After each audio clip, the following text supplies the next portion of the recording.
Que a graça e a paz do Senhor Jesus nos acompanhe na leitura de hoje. A leitura de hoje ela tem um significado especial.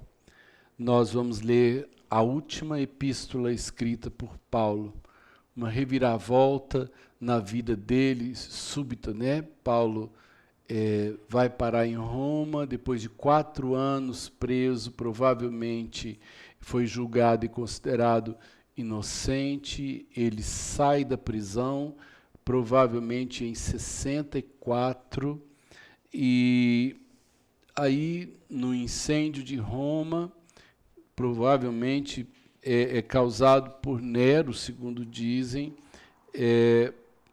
os cristãos serão responsabilizados.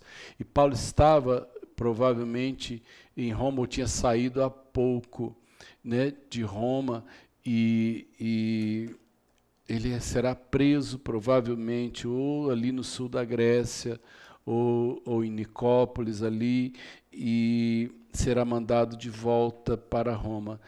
Na primeira prisão, ele foi preso por judeus, né? Agora não. Outra coisa, o crime dele era um crime religioso, era uma questão cultural. Agora não. Os cristãos estão sendo acusados do incêndio da capital do império, uma cidade com 1,5 milhão de habitantes. Portanto, quem conhece a cidade que eu moro, imagine uma cidade do tamanho de Goiânia pegando fogo, né? Paulo será executado provavelmente como criminoso, agora sim, né, condenado pelo império, as regalias que ele teve na primeira prisão não terá na segunda. Então, a primeira epístola de Paulo a Timóteo, ela foi escrita junto com a epístola de Tito. Sabe quando Paulo está em Roma, detido, e ele quer orientar 2 de seus pastores, ele então escreve 2 cartas parecidas. A de Timóteo é mais detalhada por causa da própria natureza de Timóteo, né? Tito era uma pessoa mais independente, Paulo faz um resumo, mas primeira Timóteo é muito parecida com Tito. Mas a epístola de hoje, que abre a leitura nossa, é a despedida desse grande homem, que não terá 70 anos ainda, ele vai morrer provavelmente com 60 anos, 65 anos, vai morrer com a minha idade, então é jovem, né? Não posso falar que ele morreu idoso. Então, a segunda Timóteo, Atos termina com a prisão de Paulo. Paulo está, né, Lucas descreve Paulo detido em Roma, dá uma ideia de que ele ainda não foi liberto. O que os entendidos falam a respeito disso? Os rolos tinham um tamanho, como um livro, né? Vamos supor que eu fosse escrever livros e eles viessem desse tamanho. Então, se eu fosse escrever uma história em 3 volumes, elas tinham que ter mais ou menos esse tamanho. Aí eu tinha que terminar um volume com isso aqui, aí eu pegaria um desse aqui em branco, escreveria uma segunda história, pegaria um terceiro livro e escreveria outro do mesmo tamanho. Atos e o Evangelho de Lucas têm mais ou menos o mesmo tamanho. Então, eles creem que o Evangelho o terceiro volume do trabalho de Lucas não foi escrito, porque talvez Lucas possa ter morrido com o apóstolo, porque ele está com Paulo nesse momento final. Aqui no final do livro ele diz isso, né? Só Lucas, né? Só Lucas está comigo. Então, nesse sentido, versículo 4, capítulo 4, versículo 11, somente Lucas está comigo. Então, se Paulo será morto alguns dias depois, supõe-se que Lucas morre também com Paulo, e a história final e outras histórias depois da libertação de Paulo deixaram de ser contadas, né? Então, a carta escrita, você vai ver, não tem aquele otimismo ou aquela certeza de que a vida continua. Paulo deixa bem claro, ele está prevendo e está aguardando a sua execução. Diferente, por exemplo, da primeira epístola de Timóteo, que há uma certeza de que as coisas vão terminar bem.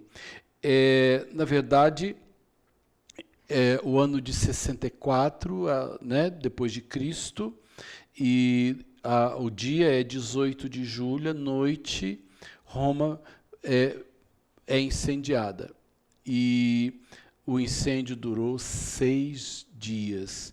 Uma cidade de 1,5 milhão de habitantes, que tinha 14, digamos, bairros, 10 queimaram. As casas antigamente não tinham os afastamentos, eram tudo encostadas umas às outras, e o material quase sempre era madeira, e às vezes, porque o espaço era pequeno, você fazia 2 andares, 3 andares. Então, o material da cidade era altamente, né, combustível, e, na verdade, 2/3 da cidade virou cinza. E a causa é desconhecida. A suposição de alguns historiadores é de que Nero já estaria num momento de demência e que ele possa ter colocado fogo à cidade num ato de esquizofrenia, de loucura. E nesse momento, então, quer dizer, alguém precisa ser culpado. Por isso, talvez, quando se joga a culpa no cristão como alguém que não queria o bem da cidade, né?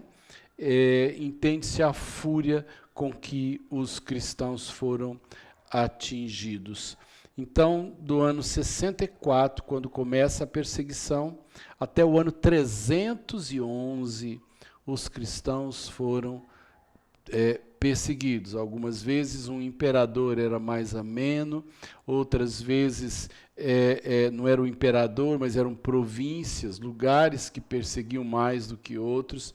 A igreja, nesse período aí de 150 anos, né, ela não dá mais um pouquinho, passou por esse pedaço difícil. Nós vamos então ver a segunda epístola de Paulo a Timóteo, e eu espero mesmo, né, as palavras finais de um homem são palavras geralmente muito importantes. Se eu soubesse que eu iria morrer semana que vem, talvez, como é que seria a aula de hoje se eu fosse falar nesse resto de tempo que eu tenho, né? Talvez eu concentrasse melhor nas coisas que fossem importantes ou nas ideias principais que eu gostaria que ficassem na sua mente. Prefácio e saudação da segunda epístola de Paulo a Timóteo. Ele sempre começava assim, né? Você vai ver que ele tinha um prefácio, depois ele tinha uma oração de ação de graças, e aí ele entrava no assunto da epístola e terminava geralmente com as saudações finais. Paulo, apóstolo de Cristo Jesus, pela vontade de Deus, de conformidade com a promessa da vida que está em Cristo Jesus. Ao amado filho Timóteo, graça, misericórdia e paz da parte de Deus, Pai, e de Cristo Jesus, nosso Senhor. Paulo tinha uma afetividade especial por Timóteo. Timóteo se converte durante a segunda viagem missionária, e por ser um moço que, portanto, já tinha uma firmeza de caráter, firmeza de fé, porque foi formado, né, na fé da sua avó e de sua mãe, ao conhecer Jesus, e Paulo diz, eu vou levar esse moço comigo. eles acreditam que Timóteo tivesse 20 anos quando ele acompanha Paulo na segunda viagem missionária.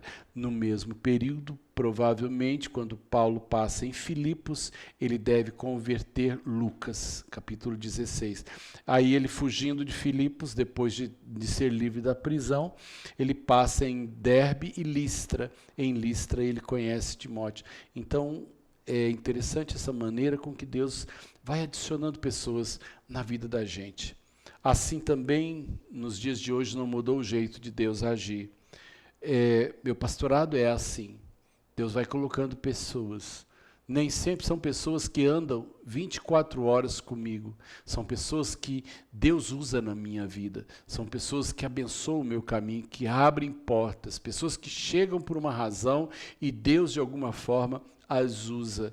O jeito de Deus agir continua sendo sempre o mesmo. Dou graças a Deus por todos aqueles que caminham comigo e tornam, portanto, significativo e frutífero o trabalho que Deus me chamou para fazer.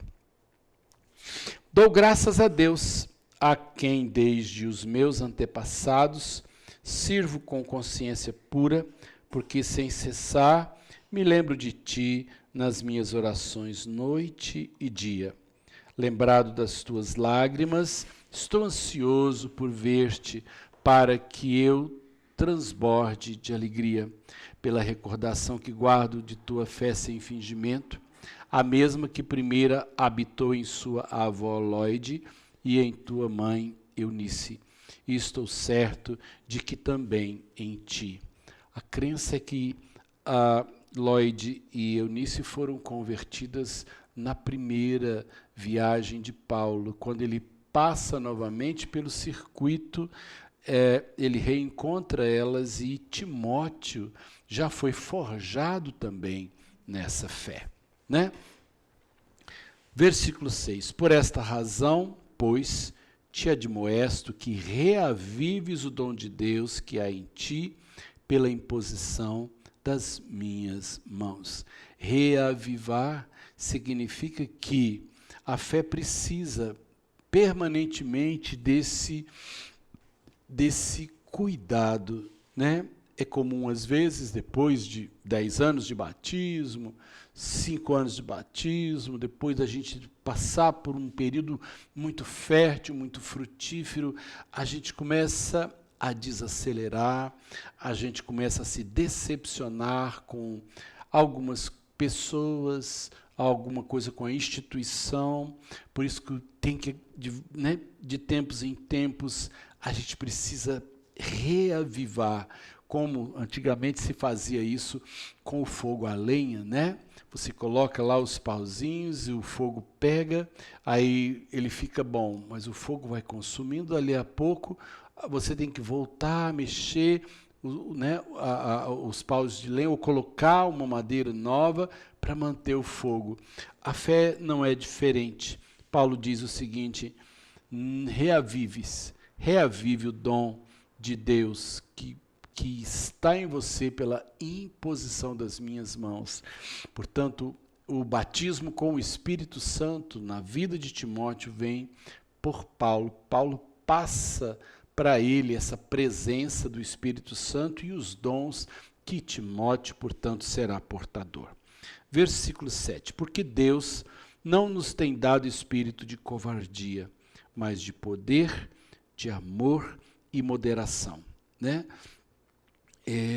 Então, nós somos chamados por Deus com poder, com amor e principalmente com sabedoria. É isso que Paulo está dizendo. Nós recebemos de Deus, não um espírito encolhido, não um chamado que nos faça agente secreto, que ninguém saiba a nosso respeito, então que a gente se limite no mínimo. Versículo 8, não te envergonhes, portanto, do testemunho do nosso Senhor, nem do seu encarcerado que sou eu. Pelo contrário, participa comigo dos sofrimentos a favor do Evangelho segundo o poder de Deus. Por que Paulo está falando não te envergonhes? nem de Deus, nem de Jesus, né? Nem dele, porque nesse momento que Paulo agora está preso, os inimigos, aqueles que queriam o lugar dele, o prestígio dele, aproveitam-se, né, disso. Timóteo provavelmente está em Éfeso, a igreja onde Paulo passou a maior parte do tempo, e, de certa forma, a igreja, com a prisão de Paulo, o abandona, porque agora ele está preso como criminoso, né? Então, ele diz a Timóteo, não te envergonhes, portanto, nem de Jesus, nem de mim, que estou preso, né? Pelo contrário, participe comigo dos sofrimentos a favor do Evangelho segundo o poder de Deus, que nos salvou e nos chamou com santa vocação. Não segundo as nossas obras, quer dizer, Deus nos chama para o trabalho, não porque a gente seja bom, né? Mas conforme a sua própria determinação e graça que nos foi dada em Cristo Jesus, antes dos tempos eternos.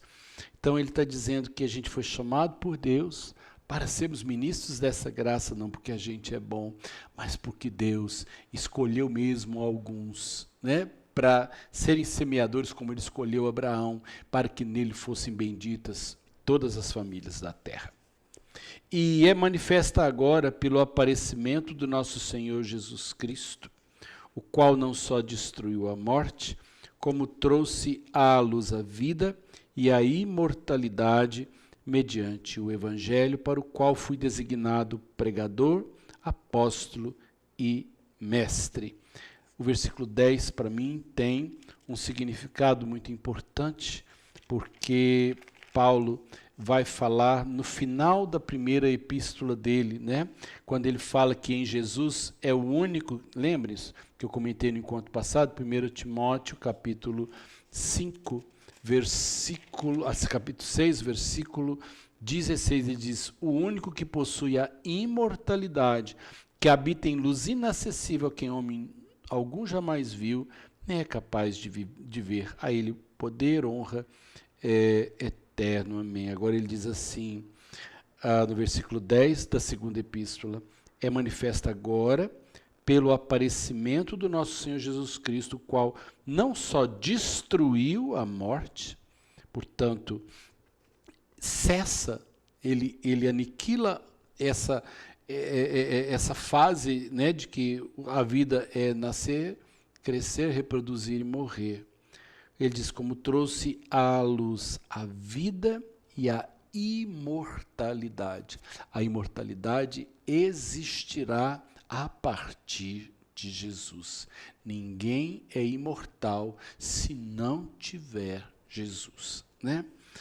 Para a qual fui designado, portanto, pregador, apóstolo, né? Versículo 12, e por isso estou sofrendo essas coisas. Todavia não me envergonho, porque sei em quem tenho crido e estou certo de que ele é poderoso para guardar o meu depósito, meu tesouro, né? O que eu tenho de valor até aquele dia. Mantém, ó Timóteo, né, o padrão das sãs palavras que de mim ouviste com fé e com amor que está em Cristo Jesus. Então ele diz assim, mantém aquilo que você ouviu da minha boca. Nós não estamos aqui para falar de futebol, nós não estamos aqui para falar de política, nós não estamos aqui para jogar conversa fora. Ele diz, mantém esse padrão. Quando você abrir a sua boca, saia algo que tenha peso na vida das pessoas, né? Guarda o bom depósito mediante o Espírito Santo que habita em nós. Então ele diz, guarda esse tesouro, guarde sua fé, né? Que o Espírito Santo, né, que habita em nós, é isso o maior valor que nós temos. A situação do apóstolo, ele está preso, né? E o procedimento de alguns dos seus antigos colaboradores. Lembrando-se, então, que em Éfeso, com a prisão de Paulo, como Paulo agora sai, antigos colaboradores ou antigos inimigos tornam a igreja, de certa forma, ingrata ou hostil a ele, é a igreja onde Paulo mais dedicou a sua vida. Está ciente de que todos os da Ásia me abandonaram. Dentre eles cito Figelo e Hermógenes. Conceda o Senhor misericórdia à casa de Onesíforo, porque muitas vezes me deu ânimo e nunca se envergonhou das minhas algemas. Antes, tendo ele chegado a Roma, me procurou solicitamente até me encontrar. O Senhor lhe conceda naquele dia achar misericórdia da parte do Senhor, e tu sabes melhor do que eu quantos serviços ele me prestou em Éfeso. Então, o que está acontecendo aqui, né, com a prisão e provavelmente o início da perseguição, muita gente que andou com Paulo fugiu para preservar a própria vida, né, de alguma forma, e quem corria menos risco ficou. Então, esse Figelo e Hermógenes provavelmente eram pessoas da confiança de Paulo que, de repente, desistem, desaparecem e abandonam seus postos. E ele fala do Onesíforo, que vai encontrá-lo em Roma.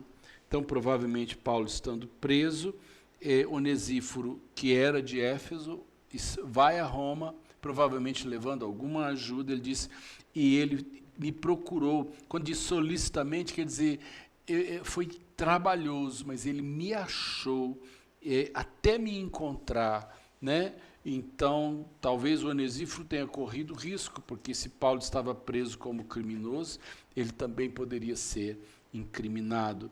Não sei quem é Onesíforo, mas se Paulo falou bem, eu já gosto dele sem ter tido, né, a oportunidade de conhecê-lo. Capítulo 2. Tu, pois, filho meu, fortifica-te na graça que está em Cristo Jesus. Fortificar-se na graça significa se apropriar do perdão, do amor de Deus. A nossa força no Evangelho vem da nossa aceitação, vem da graça de Deus que nos assiste. Não vem, sabe, de nós mesmos, nem da bondade que nós somos. Ele disse, fortalece, filho, nisso você é amado de Deus, você foi perdoado por Deus, Deus habita em você. E o que da minha parte ouviste, versículo 2, através de muitas testemunhas, isso mesmo, transmite a homens fiéis e também idôneos para instruir a outros. Esse é o princípio do discipulado. Ele falou assim, se fortaleça, e aquilo que eu te ensinei, passa para outros. E esses outros quem são? Homens fiéis e idôneos, para que eles também passem para outros. E é isso que nós estamos fazendo aqui hoje, repassando aquilo que Paulo passou a Timóteo e que no tempo, nos séculos, nos tem sido repassados. Louvado seja Deus. Participa dos meus sofrimentos como bom soldado de Cristo. Nenhum soldado em serviço se envolve em negócios desta vida, porque o seu objetivo é satisfazer aquele que o arregimentou. Igualmente, o atleta não é coroado se não lutar segundo as normas. O lavrador que trabalha deve ser o primeiro a participar dos frutos. Primeira coisa, então, Paulo está dizendo, quando a gente entra no exército, eu não vou comprar tanque, revólver com meu dinheiro.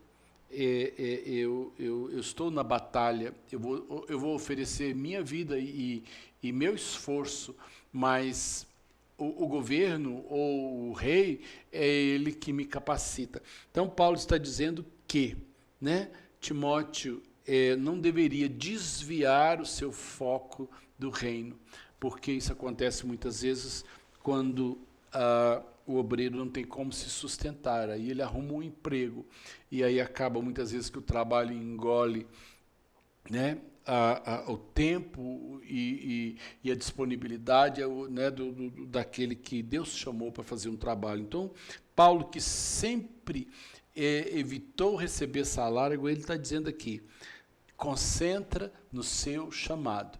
Soldado não é que foi chamado para a guerra, ele não vai se envolver nos negócios da vida. Então ele diz da mesma forma, o atleta tem regras, então lute segundo as normas. Então ele vai dizer aqui no versículo 6, o lavrador que trabalha deve ser o primeiro a participar dos frutos, Portanto, pondera o que acabo de dizer, porque o Senhor te dará compreensão em todas essas coisas. Então, apesar de Paulo ter dado a Timóteo o exemplo de não viver do seu ministério, agora ele está dizendo, você vai trabalhar, primeiro se empenha, não desvia seu ministério, não desvia seu foco, mas é seu direito, viver, né? Viver as dispensas da igreja que você cuida. A partir do versículo 8 até o 12, nós vamos estar falando, Paulo vai falar da situação, né, que ele atravessa nesse momento.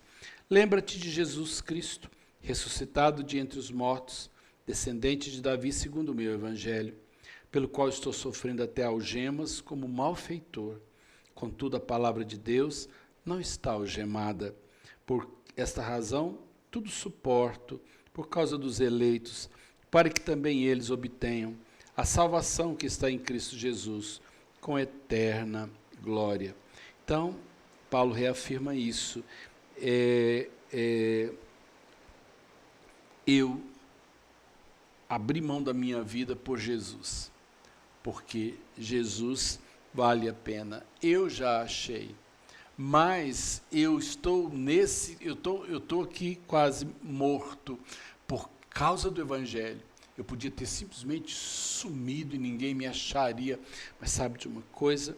Eu não vim para cuidar da minha vida, eu vim para que Jesus fosse conhecido, né? 11, fiel é a palavra, se já morremos com ele, também viveremos com ele.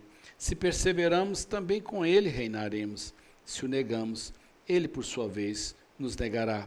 Se somos infiéis, ele permanece fiel, pois de maneira nenhuma pode negar-se a si mesmo. Então, ele entende que alguns desistiram, talvez para salvar a própria vida, mas nem por isso Deus os ignora, ou Deus, então, romperá com eles a sua aliança. As falsas doutrinas e os falsos crentes. Então, agora Paulo entende que a ausência dele vai gerar uma invasão. Paulo era forte, né? A sua presença doutrinária impedia essas coisas. Agora, o seu pastor jovem está nessa situação. Versículo 14, recomenda essas coisas, dá testemunho solene a todos perante Deus, que evitem contendas de palavras que para nada aproveitam, exceto para a subversão dos ouvintes. Religião não é para se discutir.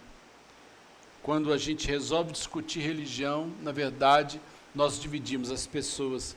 Quando, né, eu já disse para os amados, alguém queria que eu lesse um livro e discutisse com ele se a gente devia guardar o domingo ou o sábado. Não vou perder tempo com isso, porque isso não é fundamental para a salvação. Mas tem gente que gosta de polêmica, tem gente que gosta de bater boca, tem gente que diz, não, na Bíblia não tem pastorado de mulher, não, na Bíblia, e lá diz que a mulher tem que aprender em silêncio, não, porque, e aí, pode beber, não pode beber, não, porque eu quero, né, e o batismo é por aspersão, imersão, derramamento, sabe, essas coisas não produzem conversão, mas produzem divisão e luta de ideias, né?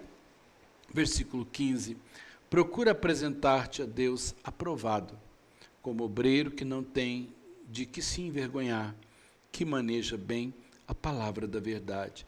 É interessante porque a palavra da verdade que existia nesse tempo aqui, basicamente, era o Antigo Testamento, que precisava ser conhecido e Jesus precisava ser extraído. Gente, como era difícil ser pastor nesse tempo. Hoje é fácil, eu pego essa Bíblia que já está escrita, pego os comentários, pego o manual, pego outra tradução, pego a anotação, e esse é um tempo difícil e que o Espírito Santo trabalhou poderosamente.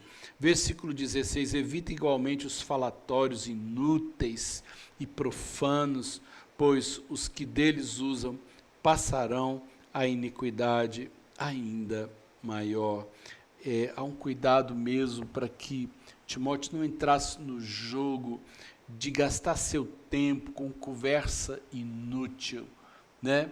ele diz, evita o que é inútil e o que é profano, né? Isso é coisa de gente impiedosa. Versículo 17, além disso, a linguagem deles corrói como câncer, entre os quais se incluem Himeneu e Fileto. Essa expressão câncer aqui, no original é gangrena. Gangrena é uma doença em que um tecido começa a morrer, e a partir do momento que essa ponta do meu dedo começa a morrer, essa morte avança para as partes saudáveis. Então, o tratamento da gangrena é amputar aquela parte que morreu. Isso acontece muito em doenças como diabetes, que o dedo, né, do pé começa a morrer, você tem que cortar, né? Então ele diz isso. Essa linguagem é uma coisa corrosiva, como uma gangrena, como um tumor que vai invadindo a parte saudável da nossa vida. E ele fala de duas pessoas aqui que provavelmente tinham uma linguagem ruim, que abriam a boca e contaminavam as pessoas com ideias ruins, sentimentos ruins. Não sabe de gente que quando fala te faz mal? Tem gente que é assim. Qualquer assunto que ele tocar com você, ele te faz mal. Se for falar sobre futebol, que é uma coisa inútil, a fala dele é ruim, a fala dele é desagradável. Quando ele fala da política, ele é desagradável. Quando ele vai falar do calor, a conversa te faz mal, né? Tem gente que é assim. Versículo 18. Estes se desviaram da verdade, asseverando que a ressurreição já se realizou e estão pervertendo a fé de alguns. Então, essas pessoas tinham suas próprias conclusões. Muita gente ama falar, né, coisas que não têm pé ou cabeça. Certa feita, alguém afirmou aqui que os demônios adquiriam corpo nas sessões de satanismo e copulavam com mulheres. Então, o demônio tinha filhos com mulheres. Eu falei, isso não está escrito na Bíblia, me mostra onde. Não, isso aí o fulano escreveu num livro, e ela ensinava esse tipo de coisa como se isso fosse verdade. Muito cuidado no que você acredita como doutrina. Fica naquilo que é seguro. Tem gente que ama perguntar com quem casou Caim. Se fosse importante saber com quem casou Caim, Deus tinha deixado minúcias, detalhes. E se eu quiser dizer com quem casou Caim, eu estou ultrapassando o que está escrito. Fique naquilo que é seguro. Não inventa, não acolha aquilo que não tem pé ou cabeça, ou que não tem fundamento. Ou uma doutrina que alguém pega um único versículo e monta toda uma ideia a respeito disso, né? Versículo 19. Entretanto, o firme fundamento de Deus permanece tendo esse selo. O Senhor conhece os que lhe pertencem, e mais, aparte-se da injustiça todo aquele que professa o nome do Senhor. Então, vê lá com quem você anda, que ideias que ele tem. É isso que está sendo dito. Ora, uma grande casa não há somente utensílios de ouro e de prata, há também de madeira e de barro. Há alguns para a honra, outros para a desonra. Assim, pois, se alguém a si mesmo se purificar desses erros, será utensílio para a honra, santificado e útil ao seu possuidor, estando preparado para toda boa obra. Então ele diz o seguinte, numa igreja entra todo tipo de gente. Tem gente nobre, mas tem gente complicada. Se você puder descomplicar a mente de alguém difícil, de alguém que vem de uma criação ruim, de uma cultura ruim, ele pode se tornar um grande instrumento, mas ele precisa depurar suas ideias e aceitar o ensino que é estruturado. E é isso que a gente se propõe, organizar a mente das pessoas para que elas possam ser instrumentos de honra. Versículo 22, foge outro sim, das paixões da mocidade. Ele diz o seguinte, muito cuidado, o moço tem muitos sonhos, muitas ilusões, muita gente então acaba se perdendo porque perde o foco de Deus para correr atrás de relacionamento, para viver prazer, diversão. Ele diz, olha, Foge dessas coisas, segue a justiça, a fé, o amor e a paz com os que de coração puro invocam o Senhor. Então ele diz isso, fixa no que seja, né? Ele fala em justiça, em fé, amor e paz. E fala em coração puro, né? Ele diz, isso é que você tem que se fixar nisso. Versículo 23. E repele as questões insensatas e absurdas, pois sabe que só engendram contendas. Está vendo? Ele volta a falar, não caia nas armadilhas, né, de bater boca, sabe, de lutar contra pessoas, sabe, de partir para debates que não têm propósito nenhum. Não estou aqui para falar mal de espírita, de católico, de budista, de umbandista. Sabe uma coisa? Eu estou aqui para falar de Jesus, estou aqui para explicar a sua doutrina. Se eu não estou aqui para derrubar ninguém. Se alguém estiver interessado em saber o que eu penso, falarei com grande alegria. Às vezes eu cito uma outra religião aqui, mas como termo de comparação, e se por acaso eu fiz de forma pejorativa, então eu preciso me desculpar. Porque é da mesma forma como alguém fala mal do que eu creio, eu não gosto de falar mal do que os outros creem, porque isso a gente aceita por fé, não é por ciência, né? Versículo 24. Ora, é necessário que o servo do Senhor não viva a contender, e sim deve ser brando para com todos, apto para instruir, paciente. Tem que ter paciência. Eu vi um filme que alguém estava filmando um batizado numa igreja católica, e entrou uma senhora bêbada e sentou na primeira fila, e ela levantava de lá e estava perturbando a cerimônia do batismo.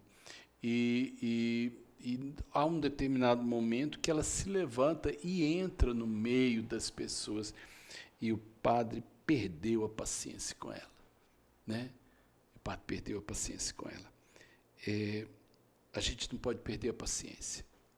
Esse foi o único pecado que Deus cobrou de Moisés, porque num determinado momento ele perde a paciência e com o povo, com a falação.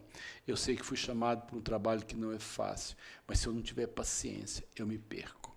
Então ele diz, é necessário que o servo de Deus não viva a bater boca, e sim deve ser brando para com todos, apto para ensinar, paciente, disciplinando com mansidão os que se opõem, na expectativa de que Deus lhes conceda não só o arrependimento para conhecerem plenamente a verdade, mas também o retorno à sensatez, livrando-se ele dos laços do diabo, tendo sido feitos cativos por ele para cumprirem a sua vontade. Então eu estou aqui para tratar de todo toco, de toda dificuldade, porque meu interesse não é que as pessoas vão embora ou rompam a comunhão, o contato. Estamos aqui para caminharmos juntos. Somos diferentes de temperamentos, de ideias, mas nós precisamos achar um ponto em comum. Estamos juntos pelo reino, para a salvação, para realizar o plano de Deus. E temos que achar um caminho nas nossas diferenças, um caminho construtivo, né? Então, Paulo diz a Timóteo, vai com mansidão, com esses que são difíceis, porque se você romper com eles, você está também perdendo a oportunidade de mudá-los. Capítulo 3. Males e corrupções dos últimos dias. Sabe, porém, isso, nos últimos dias sobrevirão tempos difíceis. Os homens serão egoístas, avarentos, jactanciosos, arrogantes, blasfemadores, desobedientes aos pais, ingratos, irreverentes, desafeiçoados, portanto, sem amor, né? Natural, implacáveis, cabeça dura, caluniadores, sem domínio de si, cruéis, inimigos do bem. Paulo fala um pouco sobre isso lá em Romanos, lembra? Traidores, atrevidos, enfatuados, antes amigos dos prazeres que amigos de Deus. Então ele diz que nos últimos tempos você ele diz que isso cresceria como um lugar que você, muitas vezes, por não limpar, deixa o mato crescer, né? E o versículo diz, ainda completa essa ideia, tendo forma de piedade, negando-lhe, entretanto, o poder. Foge também desses. Ele está falando que essas pessoas estão dentro da igreja, frequentam a igreja, passaram, né, talvez pelo batismo, são dizimistas, são autoridades, mas a vida não foi transformada pelo Espírito Santo de Deus. Então ele diz, essa forma de piedade significa que eles têm toda uma aparência de cristão, de santidade, mas o ímpeto, o íntimo deles, tão cheios de sentimentos extremamente ruins, né? Então, as igrejas terão essas pessoas misturadas com gente boa. Ele alerta, portanto, Timóteo. Pois entre estes se encontram os que penetram sorrateiramente nas casas e conseguem cativar mulherinhas sobrecarregadas de pecados, conduzidas de várias paixões, que aprendem sempre e jamais podem chegar ao conhecimento da verdade. Vamos entender essa questão aqui. Quando ele fala em mulherinhas, ele está falando de mulheres que geralmente não tinham instrução. Naquele tempo a mulher não era instruída, e elas tinham, portanto, né, a vida muito doméstica, então entravam muito mais fáceis de você contaminar, de você introduzir uma ideia. Na verdade, elas são facilmente manipuláveis. Aí ele está falando de mulheres, porque os homens saíam, os homens tinham um pouco mais de vivência, talvez, de entendimento, de malícia. Então ele fala dessas pessoas que se deixam enredar, gente rasa, gente que você ensina uma coisa que não tem pé nem cabeça, e elas gostam disso, né? Então ele diz que essas pessoas aprendem sempre o quê? Quer dizer, essas pessoas são suscetíveis a serem desviadas, porque você diz uma coisa e elas assimilam isso. Mas, entretanto, ele diz, jamais podem chegar ao conhecimento da verdade, né? Versículo 8. E do modo por que Janes e Jambres resistiram a Moisés, também esses resistem à verdade. São homens de todo corrompidos na mente, réprobos quanto à fé. Eles, todavia, não irão avante, porque a sua insensatez será a todos evidente, como também aconteceu com a daqueles. Dizem que Janes e Jambres, na cultura hebraica, era o nome dos chefes dos magos de Faraó que enfrentaram Moisés, né, nas 10 pragas. Então, eram homens que tinham conhecimento, tinham poder, e ao invés de usarem o seu conhecimento, o seu poder, para chegar à verdade, ao Deus vivo, eles procuravam contrapor-se ao poder de Moisés. Mas vai chegar um momento, né? Lembra quando Moisés transformou a água em sangue, eles também transformaram. Quando Moisés joga a sua vara e transforma ela se transforma numa serpente, os magos fizeram também o mesmo sinal, né? Tem gente que usa o seu poder, seu conhecimento, sua influência para opor-se, para fazer uma obra contrária à obra de Deus. Então ele está dizendo, nos últimos tempos, essas pessoas vão aparecer com todo tipo de teologia, de escândalo, de exploração. Nós estamos vivendo uma época agora que as igrejas não podem ter nome de igreja, né? Eles acham uma frase, acham uma coisa, quem passa ali pensa que é uma empresa, aí descobre que aquilo lá é uma igreja depois, né? São coisas, artimanhas, não sei o que se ensina lá, né? Não sei o que se exige de vida, de santidade, de doutrina, de compromisso. A arrecadação é boa. Essas igrejas rapidamente chegam aí a 1.000, 2.000, 5.000 membros.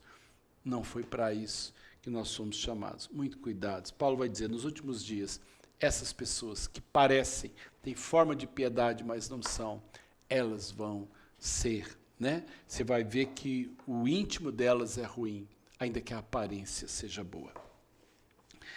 Paulo elogia Timóteo, então, agora. Tu, porém, tens seguido de perto meu ensino, procedimento, propósito, fé, longanimidade, amor, perseverança, as minhas perseguições e os meus sofrimentos, quais me aconteceram em Antioquia, Icônio e Listra. Listra era de onde ele era, né? Que variadas perseguições tenho suportado, de todas, entretanto, me livrou o Senhor. Ora, todos quantos querem viver piedosamente em Cristo Jesus serão perseguidos. Então, eu estava vendo aí, o novo ministro do Supremo passou por um preconceito nesse país, passou por uma crítica, por uma perseguição, pelo simples fato de ser identificado como alguém que era pastor e que tinha o padrão de fé e de conduta pela Bíblia. Nunca vi alguém ser tão caçado, né, como ele foi. Então, diz a palavra, o verso 12, ora, todos quantos querem viver piedosamente em Cristo vão ser perseguidos. Aí agora ele diz, mas os homens perversos e impostores irão de mal a pior enganando e sendo enganados. Uma coisa é perseguição porque você está fazendo a coisa certa. Outra coisa é quando você é chefe da boca de tráfico e mata o outro para tomar o lugar dele. Aí virá outro e matará você, ou vai te denunciar para a polícia, porque é assim o mundo do crime, né? Esses dias prenderam um traficante de 54 anos, que era chefe de uma boca de fumo num morro lá do Rio. E o âncora do rádio falou assim, nossa, 54 anos? Chegou a essa idade e ainda está ativo? Porque a média de vida de pessoas que chefiam facções é entre 27 e 34 anos. É a faixa com que eles morrem, de alguma forma, porque esse é um caminho de vida curta, né? Fechando o capítulo 3. Tu, porém, permanece naquilo que aprendeste e de que foste inteirado, sabendo de quem o aprendeste. E que desde a infância sabe as sagradas letras que podem tornar-te sábio para a salvação pela fé em Cristo Jesus. Então ele diz, permanece, fica nisso. Não abra mão disso, de doutrina. A gente tem que saber no que crê. Tem gente que é batizado, gente que nunca correu os olhos uma única vez pela Bíblia. Não conhece, né? Se eu sou cristão, eu preciso saber do que eu creio. Eu preciso aprofundar nas dúvidas que tenho. Então ele diz, permanece nisso que você aprendeu, que você desde pequeno tem sido formado. Aí ele reafirma no versículo 16, toda a escritura é inspirada por Deus e útil para o ensino, para a repreensão, para a correção, para a edificação, na justiça, para a educação, né, na justiça, a fim de que o homem de Deus seja perfeito e perfeitamente habilitado para toda boa obra. Então ele diz que a Escritura, isso que nós estamos lendo, ela é inspirada por Deus. Ela não foi ditada, ela foi inspirada. Deus deu a revelação e alguém escreveu, né? Ela é útil para ensinar, para repreender, para corrigir o curso, para ensinar na justiça, no procedimento, na ética, a fim de que o homem de Deus seja perfeito e perfeitamente habilitado para toda boa obra. Agora Paulo vai finalizar, né? Conjuro-te perante Deus e Cristo Jesus, que há de julgar vivos e mortos pela manifestação e pelo seu reino. Prega a palavra, insta, quer seja oportuna, quer não. Essa expressão, né, de Paulo, ele diz, então, no versículo 2, prega insistentemente a palavra de Deus em todos os momentos que você tiver oportunidade, né? Corrige, repreende, exorta com toda longanimidade e doutrina, quer dizer, com toda a paciência, mas com profundidade, com conteúdo, né? Então, o que Paulo diz aí? Prega, aproveite todas as oportunidades, corrige, repreende, exorta, quer dizer, aconselha com toda a paciência e com conteúdo. Pois haverá tempo em que não suportarão a sã doutrina, pelo contrário, cercar-se-ão de mestres segundo suas próprias cobiças, como que sentindo coceira nos ouvidos. Aquilo incomoda, né? E se recusarão a dar ouvidos à verdade, entregando-se às fábulas.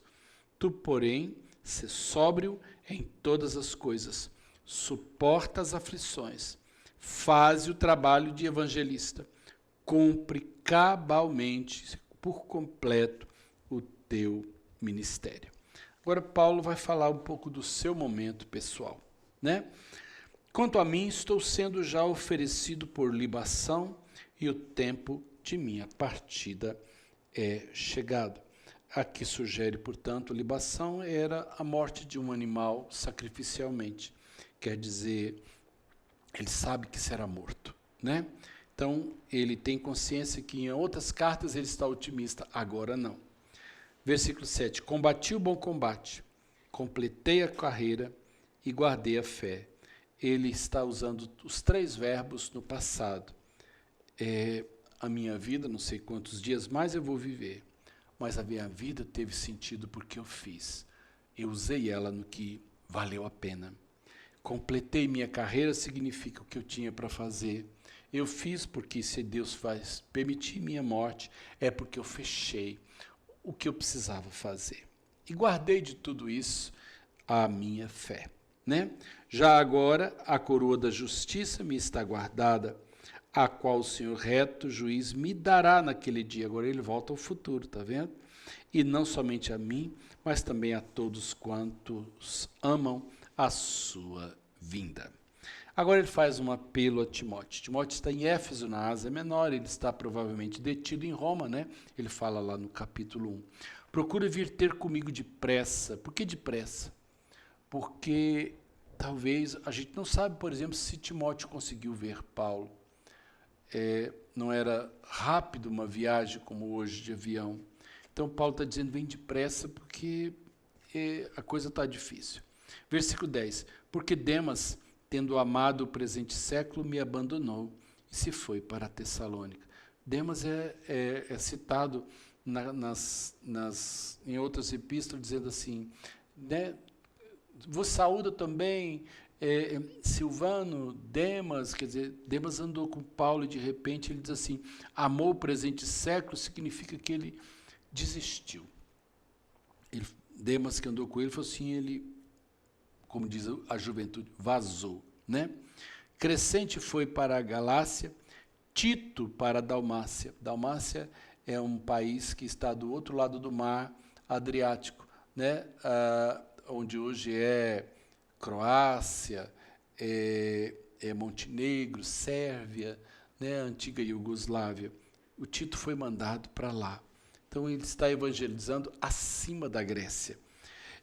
Somente Lucas está comigo. Então, nesse momento de abandono, nesse momento de solidão, nesse momento ruim, só Lucas, que entrou na vida de Paulo em Atos 16, vai com ele até o final, né? Toma contigo a Marcos e traze-o, pois me é útil para o ministério. Marcos, o João Marcos, com quem ele brigou, né? Por quem ele brigou com o Barnabé, agora está redimido e é um moço importante, provavelmente é o autor do primeiro e do mais antigo dos evangelhos. Quanto a Tíquico, mandei-o até Éfeso. Quando vieres, traze a capa que deixei em Troade, em casa de Carpo, bem como os livros, especialmente os pergaminhos. Eu fiquei feliz por saber que Paulo também esquecia. Olha que maravilha, eu sou normal então, amados. Ele deixou na casa de Carpo uma capa, livros e algumas coisas que lhe eram preciosas. Paulo, portanto, fala, se você vier, passa lá, pega isso. Agora ele vai falar de alguém. Alexandre o Latueiro causou-me muitos males. o Senhor lhe dará a paga segundo as suas obras. Tu guarda-te também dele, porque resistiu fortemente às nossas palavras. Era alguém, portanto, que afrontava a autoridade. Na minha primeira defesa, ninguém foi a meu favor. Antes todos me abandonaram, que isso não lhes seja posto em conta. Mas o Senhor me assistiu e me revestiu de forças, para que por meu intermédio a pregação fosse plenamente cumprida e todos os gentios a ouvissem, e fui libertado da boca do leão. Era algo para destruir o ministério de Paulo, era alguém que provavelmente se levanta e o afronta, mas o Senhor o honra. O Senhor me livrará também de toda obra maligna e me levará a salvo para o seu reino celestial. A ele glória pelos séculos dos séculos. Amém. Interessante, ele está falando de obra maligna e que Deus o levará a salvo. Ele está falando de que vai morrer. Então, tem gente que demoniza tudo. Paulo entende que, enquanto Deus teve propósito, o Senhor o livrou. Nesse momento, se ele vai morrer, há uma permissão de Deus. Não é o diabo que está tirando a sua vida, é Deus que o está recolhendo, né? É muito importante Paulo dizer isso. O Senhor me livrará também de toda obra maligna. Então, Paulo cumpriu a sua tarefa e ele diz isso a ele. Portanto, toda a glória, e terminando aqui, ele vai me levar para o seu reino. Saúda a Priscila e Áquila e a casa do Onesíforo. Está falando do Onesíforo de novo, viu? Priscila e Áquila, que eram seus amigos. Erasto ficou em Corinto. Quanto a Trófimo, deixei-o doente em Mileto. Significa isso que provavelmente era uma região que tinha muita malária e... Cuida disso aí para mim, não precisa atender, não. Então o Trófimo ele deixou doente, o próprio Paulo ficou doente, inclusive por isso em Éfeso ele ficou um tempo maior. Apressa-te a vir antes do inverno, Eubulo te envia saudações, o mesmo fazem Prudente, Lino, Cláudia e os irmãos todos. O Senhor seja com teu espírito, a graça seja convosco. Então, Paulo está escrevendo na impressão de que talvez antes do inverno, porque no inverno as navegações praticamente paravam, então ele diz, vem antes do inverno, mas não sabemos se Paulo teve o privilégio de se encontrar com Timóteo e essa carta, esse bilhete, para reforçar nele algumas atitudes, orientá-lo no seu ministério e, de certa forma, né, abrir o coração, porque Paulo também era humano e a gente também precisa falar um pouco das nossas dores. Vamos orar? Senhor Deus amado, estamos lendo a carta final de um homem que deu a vida pelo Evangelho, que abriu mão da sua existência própria, para que a graça do Senhor fosse clareada no transcorrer dos séculos. Foram seus escritos que deram corpo e significado ao cristianismo. Foi a carta de Romanos que recolocou a igreja nos trilhos. Foi que avivou a obra no transcorrer dos tempos. É ele, o grande homem que o Senhor usou e que o Senhor também ainda levanta nos dias de hoje pessoas para cumprir o mesmo propósito. Nós oramos, ó Deus, pedindo para que sejamos a continuidade, para que a gente honre essa herança e essa vida totalmente dedicada ao Senhor. Usa-nos, Pai, esse é nosso sonho, oramos em nome de Jesus. Graça e paz aos amados irmãos.